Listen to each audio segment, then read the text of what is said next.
My beloved sisters, today I want to speak directly to your hearts, not to wound them, but to awaken them. Stop being a soft woman in the wrong way.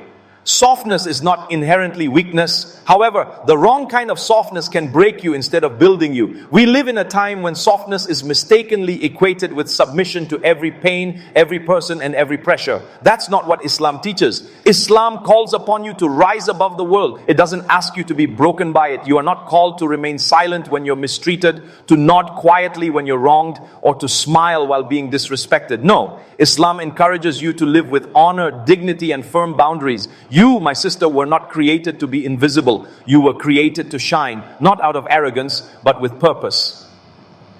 Several of you may have been told that a good Muslim woman is one who never speaks up, who tolerates everything for the sake of peace, and who lowers herself so that others can stand tall. But that's not Islam. That's not the path of our mothers in faith. Khadija Razi Allah, the first to believe, was not a quiet shadow behind the Prophet, peace and blessings be upon him. She was his strength, his comfort, and his wisdom. She didn't tell him to sit down when he was trembling after the revelation. She stood firm and said, by Allah, he will never disgrace you. That's not softness. That's strength displayed through love. Yet today, some of you are taught to mistake compliance for patience. Sisters, there's a difference. Patience is about remaining firm on your values, even when tested.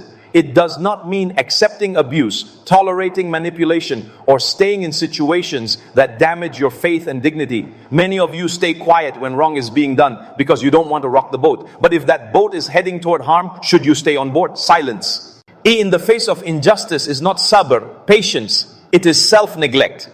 You were not created to be a people pleaser. You were created to be a servant of Allah. And this comes with responsibility. First to your soul. The Prophet Muhammad, peace and blessings be upon him, said, the strong is not the one who wrestles, but the one who controls himself in anger. This strength is not just for men, it's for you too. Emotional strength does not lie in hiding your feelings. Rather, it resides in owning them without letting them control you. It's about being able to say, this hurts me, and still walk away, because Allah doesn't want your heart to be bruised repeatedly in the name of looking patient. Too many sisters have been told to bury their pain, to cover their grief with silence, and to swallow every disrespect with a smile. This is not what the Prophet, peace and blessings be upon him, taught. This is not what the Quran calls you to. Look at the woman who came to complain about her husband in Surah Al-Mujadilah. Allah didn't tell her, be quiet, be patient, go home. No. He revealed verses acknowledging her pain from above the 7 heavens. Why? Because in Islam, your voice matters, your feelings matter, your dignity matters. It's time to stop glorifying the version of womanhood that demands you sacrifice your self-respect in the name of being a good wife, good daughter, or good Muslim. Islam never asked you to be good for others while being unjust to yourself. It asks you to be good for the sake of Allah. And this includes protecting your mental, emotional, and spiritual health. So to the sister who thinks she must remain silent to be righteous, know this. Your silence is not always noble. Sometimes it allows harm to continue. Sometimes it blocks you from your growth. Allah doesn't want a woman who suffers in silence. He wants a woman who knows her rights, who holds firm to her faith, and who does not allow herself to be broken by those who do not fear Him.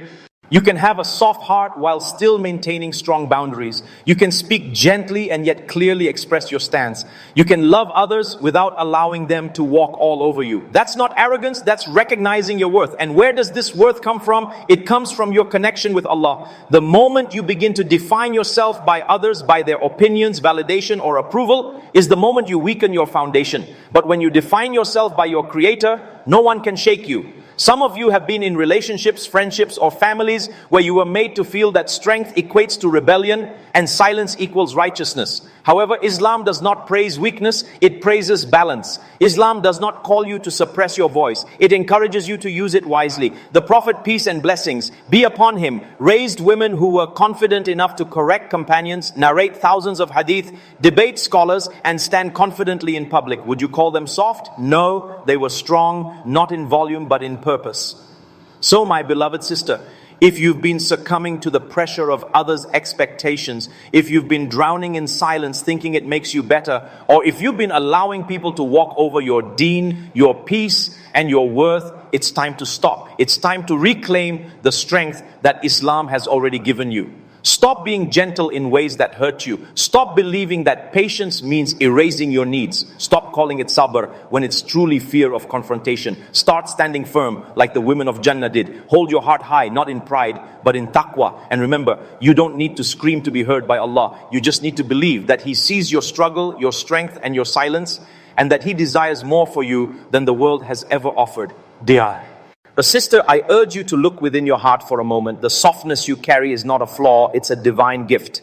However, softness without wisdom can become a trap. You must learn to balance your compassion with clarity, your love with limits, and your kindness with courage. A woman of Islam herself for the sake of others. She is someone who remembers herself for the sake of Allah.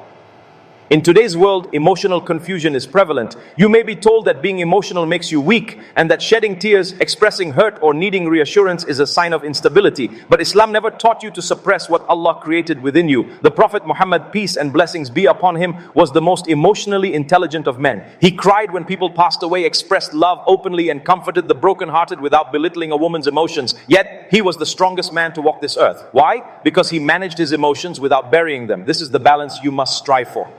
So being emotional is not the issue. The issue arises when your emotions lead you away from your values, when your feelings begin to override your faith, or when you confuse patience with passivity. That's when you must pause and ask yourself, is this softness bringing me closer to Allah, or is it taking me further away?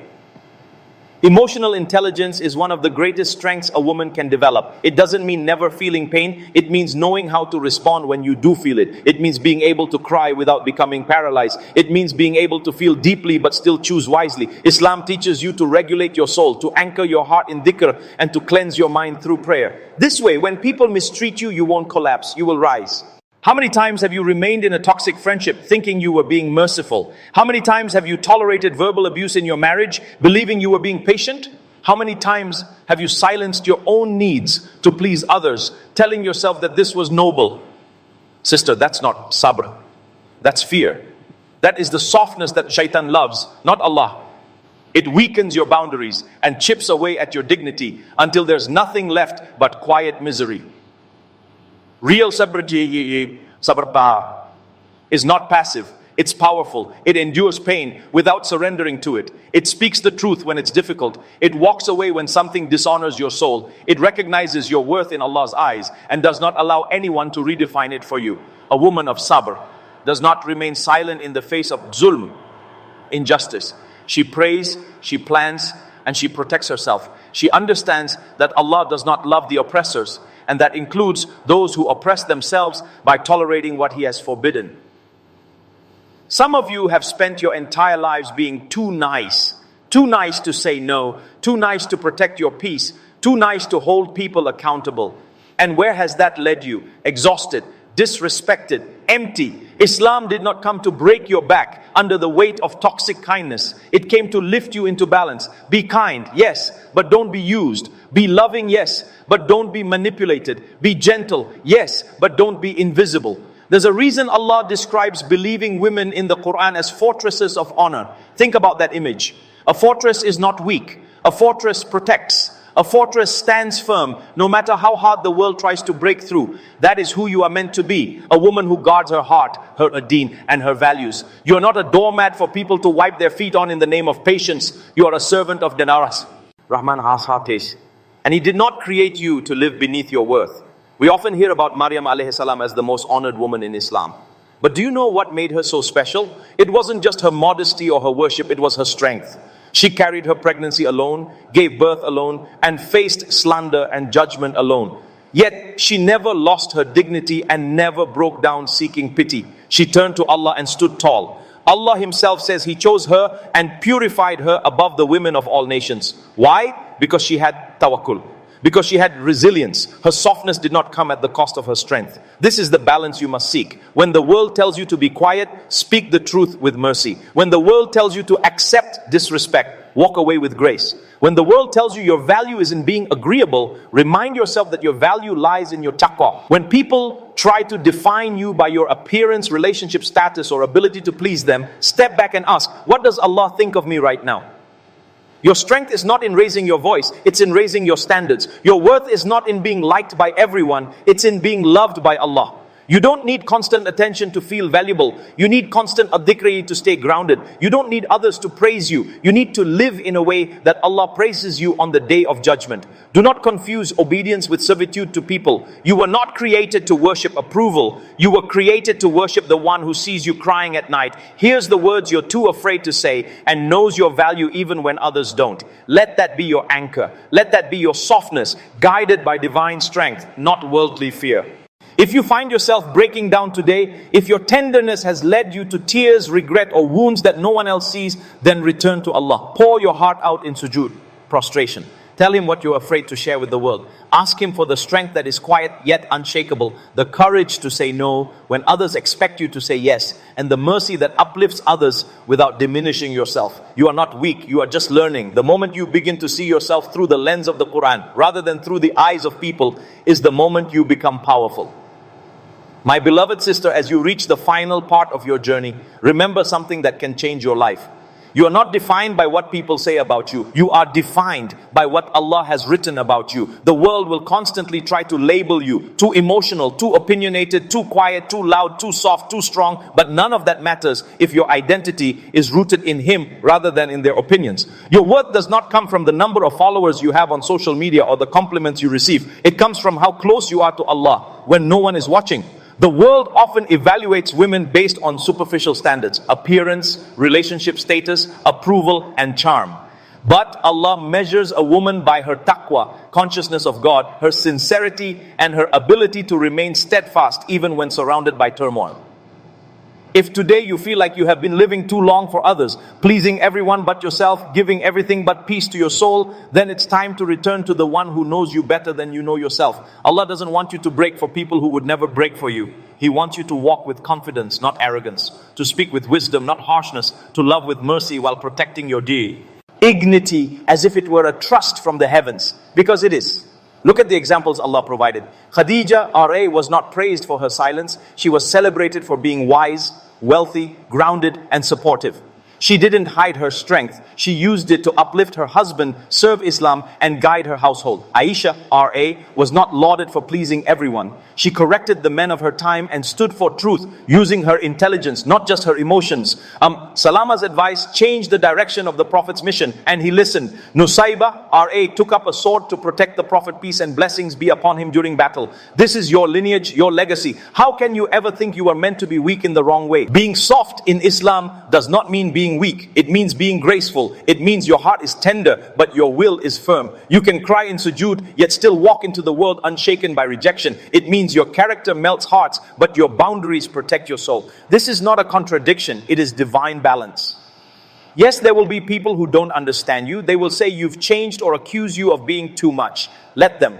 You were not created to make others comfortable. You were created to please your Creator. If your growth offends them, let them be uncomfortable. If your strength unsettles them, that's their test, not yours. Remember, even the Prophet, peace and blessings be upon him, was criticized, rejected, and belittled. Did he change his mission to gain approval? Never. He remained firm because his value came from the one above the skies, not from the voices around him. Sister, stop shrinking to fit into spaces that Allah never designed for you. You are not here to be everyone's yes woman. You are not here to constantly explain your decisions, your faith, your silence, or your standards. You are here to live with purpose. You are here to reflect the dignity that Allah wrapped you in when He granted you Islam. If you're a wife, be strong in your marriage, not just in service, but in spirit. Support your husband with kindness, but don't lose yourself in the process. If you're a mother, raise your children, not only with affection, but also with integrity. Teach them that a soft heart must be paired with strong faith. If you're single, understand that your completeness doesn't begin with a relationship. It starts with La ilaha illallah. That is your foundation. That is your crown. This dunya world will always test your identity. One moment you're celebrated, and the next you're forgotten. One day you're cherished, the next you're abandoned. But Allah never forgets. He remembers your tears, your intentions, and your struggles. So don't let your heart be owned by people who don't even know how to carry their souls. Let your heart belong to the one who fashioned it. And when you feel like you're failing, when you give in, or when you become too soft in a way that harms your faith, don't despair. Repent. Rise again. There is no mistake too big for Allah's mercy. What matters is that you return to Him stronger, that you learn and that you realign yourself. Growth is not linear. Strength is not loud. Healing is not instant. But every step you take toward Allah is a step away from what could destroy you. Build a relationship with Allah so strong that losing anything else doesn't break you. Let your salah prayer be your therapy. Let your dhikr, remembrance of Allah, be your lifeline. Let the Quran be your mirror, not Instagram, not culture, and not your past. The Quran shows you who you are meant to be. A believer, a dignified woman, a servant of Ar-Rahman, the most merciful. One who speaks when she needs to and remains silent when it benefits her. One who is soft of heart but unbreakable in belief. Today, I leave you with this message. Stop being soft in the wrong way. Stop. Be letting your fear guide your choices. Stop believing that shrinking makes you more righteous. Stop assuming that silence is always noble. Sometimes real strength lies in walking away. Sometimes it means saying no. Sometimes it involves standing alone. All of this can be accomplished with mercy, beauty, and a heart still full of light. The Prophet, peace and blessings be upon him, said, "The strong is not the one who can wrestle, but the one who can control himself in anger." Bukhari, Muslim. This hadith isn't just for men, it applies to you too. Your emotions are a test. Your reactions are a measure. Your ability to respond with dignity, not from ego, but from a place of iman, faith, is true strength. So build that strength piece by piece. Through your salah, through your sabr, patience, through your boundaries, and your love for Allah. When your heart belongs to Him, no one can break it. When your self-worth comes from Him, no one can steal it. And when your softness is protected by Him, no one can misuse it. You are not weak for being kind. You are not arrogant for having standards. You are not unlovable for protecting your peace. You are a woman of balance, a woman of purpose, a woman of light. May Allah grant you the strength of Maryam, the wisdom of Aisha Razi Allah, the loyalty of Khadija Razi Allah, and the fearlessness of Nusaybah.